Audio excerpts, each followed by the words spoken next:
All right, welcome back to panel 4. Panel 4 is, we've got a guest from Highways to Hedges. Title of this panel is Blessings Earned and Lessons Learned, Insight from the Local Church on Warming Center Operations. So we've got Highways to Hedges with us. Thank you all for being here. Pastor, I would love for you to start, if you don't mind, introducing yourself, and ladies, introduce yourselves as well, and so we can get to know who you are, who you represent, and just tell us a little bit about who you are. I'm Pastor James Wilfong. I'm the pastor of Highways to Hedges. We've been there for like 5 years, and just enjoying working for the Lord. My name is Danielle Allen. I am the mental health director for the H2H mental health services at Highways to Hedges. And also, in my day job, I'm a licensed clinical mental health counselor. My name is LaKenya Jones, and I am the youth director of Highways to Hedges. I'm Anita Wilfong. I'm the first lady of Highways to Hedges, the wife of Reverend James Wilfong. And I lead the leadership and the finance team at Highways to Hedges. Okay, great. Pastor, you are here because you and your church actively ran a warming center this past winter. What motivated you and your ministry to establish this emergency warming station? That reason is simple. I've been there. I used to be homeless, so I know how they were feeling, what the need was, so I just jumped right in there. So yeah, so you jumped right in there. And you guys. We just supported the pastor. That's exactly it. We know the heart of our pastor. So our pastor loves outreach, and we knew that whenever he has a vision, we just need to jump on in there and support. Yeah, there you go, and you guys did it. I know that when you opened the center, there were some challenges. So what were some of the biggest challenges or obstacles you guys faced when you operated this warming station? Can you discuss some specific instances that were tough to deal with when you guys do this thing? I know I can start with you if you want, or Pastor. Well, I like whenever the gentleman that was in the third panel, how they were talking about, pedophiles and offenders. So there was times where, all of these new people that were coming in, we didn't know them. We had a very active youth ministry, but we could not bring the youth in around these people that, we didn't know. And one of the things that we had to do is to try to do a public sex offender, we would check them on the sex offender registry. We did that so that we could be safe, and we wanted to make sure that we weren't putting our children or our members in harm's way. That could be challenging at times because some people didn't have they didn't have IDs, and so there was some that there was no way for us to actually check their IDs. So that is a safety concern. Now, as far as individual situations, I'm going to hand that over to Sister LaKenya, because you can tell about some things, and Lynn, I don't want to hold the mic. Sure, go ahead, LaKenya. Okay, some of the challenges were just basically meeting their needs, because of course we were trying to develop a relationship, so oftentimes they weren't forthcoming with their true history or where they truly were at that particular time. So it took a lot of us investing our time in the individuals to get to know them and figure out the best way that we could serve them. And that also involved other agencies and support to make sure that their needs were met, from the mental health to the motor vehicle. I took people there to get IDs or driver's license, and it was at no cost. So it was a lot of other people that were involved helping us to make sure that we can meet the needs, and that was the most challenging part. And then, of course, we weren't equipped to be a warming station, so just having the ability to meet the basic physical needs was a challenge. But once we allowed the community to know, they really rallied with us to make sure that those needs were met. Yeah, I know we've got a question definitely about that. Yes. As well. Ms. Wilfong, what about you? What were some of the tougher moments when you guys were dealing with the warming station? I think it was just the simple fact that we did not know how to run a warming station. The pastor said we are a warming station, and we just fell in. So the thing of it was that we didn't really know exactly what we were doing, but as they were saying, when we came to the community, when we reached out to them, they fell right in and took care of everything. We had meals coming in every day, 3 meals a day from different places. The EMS were there. We had a man that had frostbite, and they just come in and took over and took care of him. We had the police came through and they patrolled every day. So that was a blessing to us, just to think the little things that matter. A couple of times I went to Facebook and said, okay, I need underwear. And by that evening, there was all different kinds of underwear, male, female, all different sizes, toiletries. Anything we asked for, within 2 or 3 hours, it would show up, and we would be in overflow capacity. So that was a blessing. Yeah. It really was. Yeah, Pastor, and were there any negatives that you want to, and we're definitely get to the positives. The only negative thing that really set me off was they was doing dope in the bathroom, in the men's bathroom, and one guy OD'd. We had to call the ambulance service, and he died in the bathroom, and they had to hit him twice with that Narcan. Okay. Yeah, and that, I done it from my heart, but that right there, I just didn't see it. I mean, it just tore me all to pieces, because he could have died in the bathroom. And I told the young man, I said, I'm trying to help you, and you ought to be trying to help yourself. You shouldn't have done it. He apologized to me, but that's the only thing I didn't like, that coming out high. Yeah, right. Yeah. And I'd like to add, if it's all right, Pastor, I know, again, they all have talked about how there was so much help from the community, but we also wanted to make sure that we were trying to collaborate with different services in the community. And, so we had like an intake packet.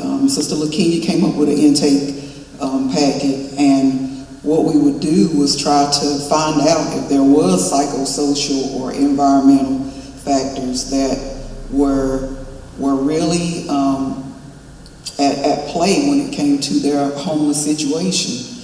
And a lot of times when we would connect them with services, a lot of times they would not go. They wouldn't show up. There was also times where even the resources that did come in, they were doing their best to misuse those resources.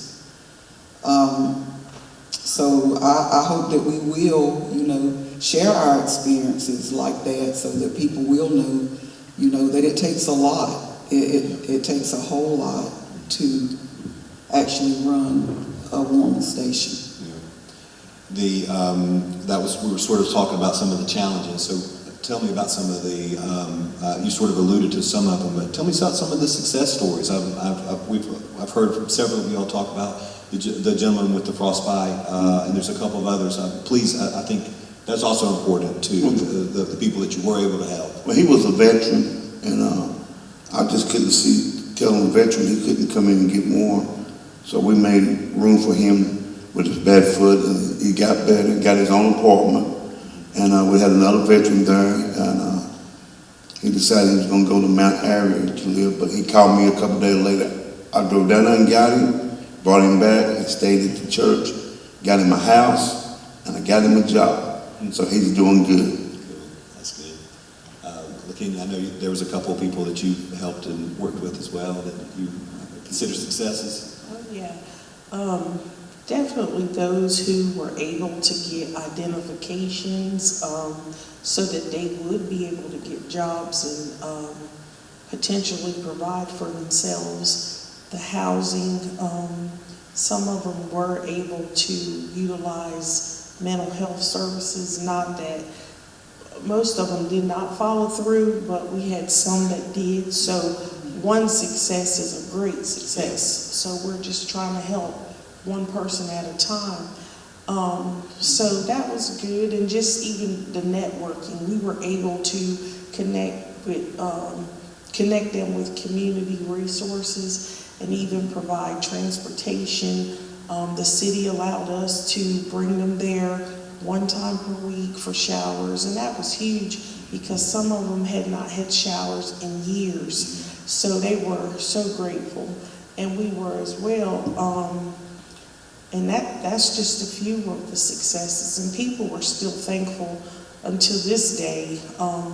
We time to time run into individuals that were served in the warming station, and they are still very grateful that we gave of our time, because we all done it from our hearts. We weren't paid. It was definitely just from our hearts. That's what we do. Ms. Wilfong, anything to add or done now? No, just that it was a learning experience. It was what we see outside of on the streets is totally different whenever you have them inside in the warming station. Like she said, there were some that we still connect with, like the man with the frostbite. We still hear from him about once a week. We still hear from him. And there was one that was outside the building. Matter of fact, yesterday when I came out of the church, and so I talked to him for a little while, but we went with the intentions of with this service from our heart, and you just have to remember that these people are homeless, and some of them don't want to not be homeless no more. They enjoy that. So you turn around and talk to them, and we, like the last 3 days we were there, it was like, okay, we had like 4 or 5. Okay, now tell us what you want to do. Do you want to, you going to get somewhere to go? And they was like, no, we like it. But at the same time, we had a family, I should have told that, we had a family that was in one of our rooms, and then we had another guy, a veteran, that was in another room. So when they left, about a week or two later, I was in there straightening up some stuff in one of the rooms and happened to turn the board around to wipe it off, and the couple had left us a nice, sweet letter on the board thanking us for what we had done. And then the other young man that was there with his dog, he had left us a message on a notepad that happened just to be stuck back somewhere, and I happened to find it. So, you know, we did have good, positive reports out of it. Good, good. You sort of touched on this a little bit, but let's talk about the collaboration with local organizations, government agencies, other faith-based groups. How are they involved? Were you able to collaborate with folks? And you sort of already alluded to it. So, Pastor, I mean, talk to me about collaborations and the support that you got when you guys were doing this. Well, we got involved with the local people around here, agencies like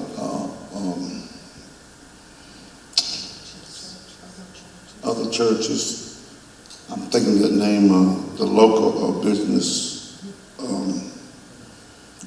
Used to be Kimball's. Goldfellow. Yeah, they got very involved. I went down there and spoke to her one-on-one. Had a good conversation with her. Yeah, the community leaders, I'm sorry, a lot of the other community leaders, they supported our cause. Now I will say this, a lot of the people were willing to come in and donate their time, their money, and their talent. But no one else picked up the charge of just actually facilitating, you know, some form of shelter for them, in which that's the goal here, to just find something, for the community. So it would be nice if there could be a collaboration throughout the county to figure out, something for them, because as we talked, winter's coming again. Winter's coming. And we need to have a plan. Yep. And, everybody needs to realize what it really entails. Because as she said, you don't really see the full picture just dropping in, or just hearing, but actually living there and being with them day to day, you see a whole different. Right. So, it's wise for people to get into this, make an informed decision, Yep. Finding out what it really entails so that all of your good doesn't turn bad. I think that's really a good point. And it is sort of, somebody was asking the other day, like, why are you doing a warming station thing? It's 105 degrees outside. And I was like, well, we're talking about, we know winter's coming, right? And so if we get everybody together and talk about what it takes, and then talking to folks like yourselves who did it, and like, man, this was tough, and we learned this, and don't do that, and if we did that, then do this, and that sort of thing, is to have these conversations now, so we can be proactive rather than reactive. And I think having these conversations with all the panelists that we've had today, I think that is the point, is to start to hit exactly what you just said, Kenny. I think that's, you're absolutely right. To make sure we're all on the same page, figure out. Because I don't think, tonight, I'm getting on a little soapbox here, everybody in the room and that has been up here cares. Their heart's in the right place. They're just trying to do the right way. Yes. And it's hard, I think, sometimes for everybody to understand that, on how to do it the right way, right? You just want to go and do it. I'm just going to open my doors and make this happen. And you guys can talk firsthand, that's really difficult to do, because you really don't think, your first intent is a good one, but then you go and it becomes a lot bigger, and you're like, oh gosh, what are we going to do? And you got to do that. So I really commend you guys for giving it, for doing what you did this past winter. But yeah, Pastor Sue, please continue the collaboration or anything else. I'd like to just say about the fire marshal, they was up here. Yes, sir. And I met both of them because somebody called them on me. We were talking about them heaters and all that, but the first thing they said was, we're not here to shut you down. We want to see what we can do, but we got a complaint. We had to follow the complaint, but they allowed me to let them stay in the rooms, in the classroom. They couldn't stay in an open building like this. Yeah, right. But I just thank the fire marshal and that team for allowing us to do it. Yeah, it's good. Let's see. We talked about the collaboration. This is the final question. Final words of wisdom. If another church or another nonprofit came and you reached out to you and they said, Pastor, they said, LaKenya, they say, Miss Wilfong, Donnell, we're going to do a warming station. What would be the words of wisdom? You better know what you're doing. You better know what you're doing. Yeah. Yes, and that's really true. I like what LaKenya was saying earlier. For the church, we want to make sure that our good is not evil spoken of. Right. And most people everyone that's being part of these panels, we have a heart for people, or you wouldn't be doing the job that you're doing if it weren't in your heart to serve others. But we do have to make sure that we do know the rules so that we can comply by the rules. We also need to make sure that we're very open and transparent about the challenges. A lot of times, you'll have a heart to serve the masses, but you may only have 10 volunteers. Yeah. And so we have to really take into consideration all that it entails so that we have the right people in place. Everybody was talking about collaboration. It's good that all of these organizations have all of these resources that the people could tap into.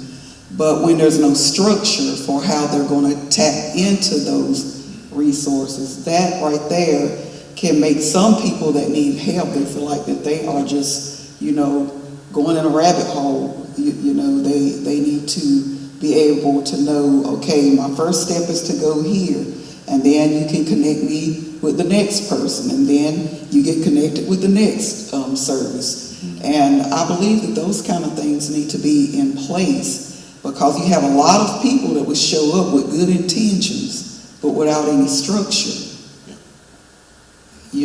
A lot of that hard work will just really go out the window. Yeah, that's good. Ms. Wilson? I'd like to piggyback on what Reverend Allen said and LaKenya, that before you decide to do the warming station, you need to discuss everything with the fire marshals, police department, EMTs, anybody that's connected into this. You need to get with them and get a plan.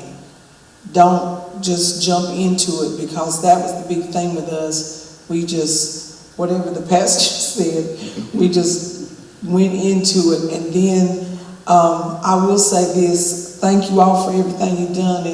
And I was one of those people that, and I'm just going to keep it real because that's what I do. I would see the fire marshal come in, I got mad. And I was like, somebody said something, and here they are walking around up in here. And we had people in there that we had no idea who they were.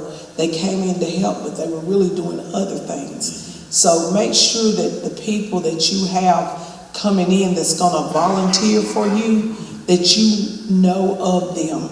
You know what they are, their church, how it runs. Just don't let anybody walk in and start working with your warming station, because we had people coming in sidetracking everything LaKenya was trying to do, getting places for these people to live, and they were walking in with their own agendas, trying to get their monies and their cards and everything else. So you have to be aware of that. And when you take on this task, you have to have some hard skin behind it, because we got called out of our names and everything else that happened in there. So just make sure that you get with the right people and set your plan. The Habakkuk says, write it and make it plain. Write the vision, make it plain. So if you don't have no vision and you can't make it plain, then you're going to have a mess. That's right. Pastor, we'll end it with you. What will be your words of wisdom, words of advice? It's just my heart is just like a sponge. If I see somebody hurting, I know I got to quit it. I want to help them. I just can't help it. It's just in me, because I come from a broken home, and I know the pain. I'm gonna give it. If somebody come to me and said, we're gonna start a shelter home, where do I sign up? I know they don't want to hear that, but where do I sign up? I just got a heart for it, and I just love people. Yeah, we know you do, Pastor. You're a good man, and you're surrounded by some good women, and I can't thank you guys enough for doing what you're doing, and I really appreciate you being a part of this community. And I would like again to thank you guys and to thank all the panelists tonight. I think the information is very important, and we'll be able to watch it, and it'll be on all the social media outlets where you can be able to watch it and learn and rewatch and share with others who may be thinking about this. They can hear your words and learn from all the code enforcement, learn about the data, learn about all the great things that Restart, DSS, the homeless response team, and all the resources that anybody has if they're wanting to go and explore in this space. Also, don't forget about the new website coming out, homelessresponse.org. That will be a resource for Caldwell County, anybody dealing in this space. This recording and all that will be posted there as well, but for anybody to share. And remember, we're here as a resource. I think all of us here, all the panelists, all the people that spoke tonight are there for you. So if you have any questions or concerns, reach out. We're here to help. Thank you all again. Thank all the panelists for joining us this evening, and we'll see you soon.